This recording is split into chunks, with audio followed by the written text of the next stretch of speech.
بسم اللہ الرحمن الرحیم۔ اسلام میرے مورثوں کا مذہب، جسے امام سلطان محمد شاہ نے خود تحریر کیا۔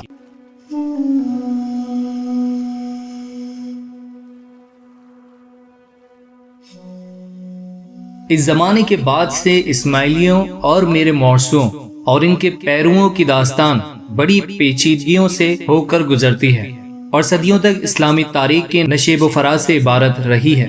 کہا جاتا ہے کہ گبن نے ایشیا کے شجرہ و نسل و نسب کے تاریکیوں کو صاف کرنے کا کام مایوس کن سمجھ کر چھوڑ دیا تھا۔ بہرحال ان شخصیات اور واقعات کے سلسلے کا مطالعہ اپنے اندر بیکراں دلکشی رکھتا ہے۔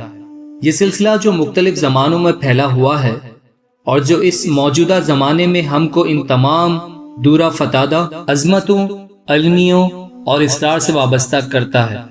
میرے مورثوں کا مذہب، جس پر اکثر جبر و تشدد کیا گیا، کبھی فنا نہیں ہوا۔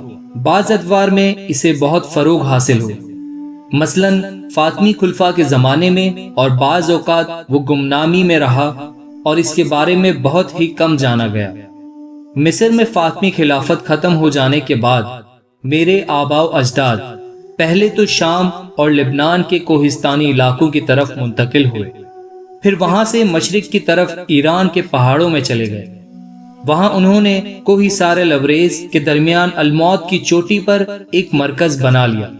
یہ وہ سلسلہ کوہ ہے جو بحیرہ خزر کے جنوبی صوبوں کو ایران کے باقی علاقے سے جدا کرتا ہے۔ یہاں افسانہ و تاریخ دونوں الشیخ الجبل اور اساسین کے ان عظیم موروثی زماں کی عجیب داستان میں ایک دوسرے سے خلط ملط ہو جاتے ہیں، جو تقریباً 200 سال تک الموت کے مالک رہے۔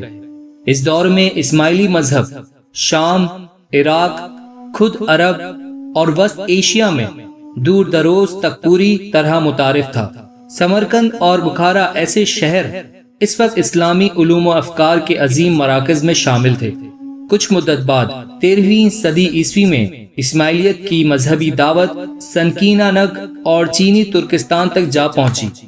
13ویں اور 14ویں صدی میں ایک ایسا وقت بھی آیا تھا جب اسماعیلی نظریہ شیعہ مکتبہ فکر میں سب سے زیادہ مؤثر اور نمایاں تھا، لیکن اس کے بعد ایران میں صوفی حکومت کے غالب آ جانے پر، خاص طور پر ایران کے شمالی مغربی صوبے آذربائیجان میں، اشناشری یا 12 امامی فرقے نے اپنا تسلط قائم کر لیا۔ اسماعیلی مذہب کی باقیات پختگی کے ساتھ قائم رہے اور اب بھی ایشیا، مشرقی افریقہ اور ایران کے بہت سے حصول میں پائے جاتے ہیں۔ حقیقت یہ ہے کہ اسماعیلیت کے تاریخی مراکز تمام دنیا اسلام میں پھیلے ہوئے ہیں۔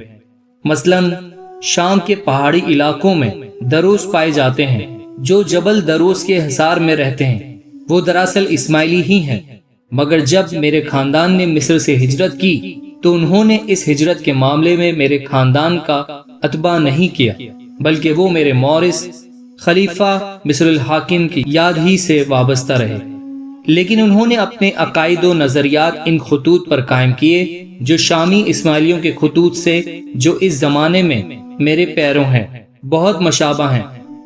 اسی قسم کے اسماعیلی جزیرے مراکز جنوبی مصر، یمن اور عراق میں موجود ہیں۔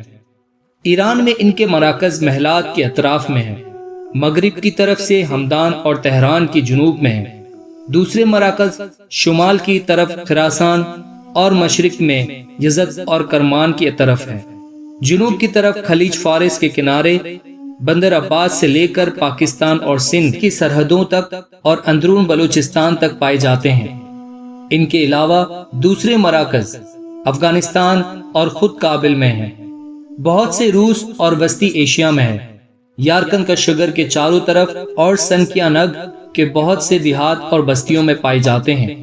ہندوستان میں بعض ہندو قبیلے ان دائیوں کے ذریعے جو میرے مورث شاہ اسلام شاہ نے بھیجے تھے مسلمان ہوئے اور خوجہ کے نام سے موسوم ہوئے۔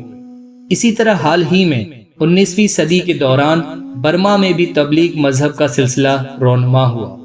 اب جبکہ میں اسماعیلیوں کی ابتدا اور اس کے نشیب و فراز اور تبدیلات کی مختصر وراد معاصر دنیا کے سامنے لے آیا ہوں، یہ برحل معلوم ہوتا ہے کہ اپنے جدا مجد کی زندگی اور ان کے کارناموں کا حل کسی قدر تفصیل کے ساتھ بیان کروں جو پہلی بار آغا خان کے نام سے معروف و مشہور ہوئے اور 19ویں صدی عیسوی کے شروع میں تاریخ کی روشنی میں آئے۔ ان کی زندگی جیسا کہ مسٹر جسٹس آرنلڈ نے بیان کیا ہے کہ ایک عجیب و غریب اور مہماتی زندگی تھی۔ وہ کرمان ایسے اہم شہر کے موروثی سردار اور ایران کے طاقت اور قابل شہنشاہ فتح علی شاہ کے داماد تھے۔ وہ اسماعیلیوں کی موروثی امامت کے علاوہ ایک بڑی جاگیر کے بھی مالک تھے۔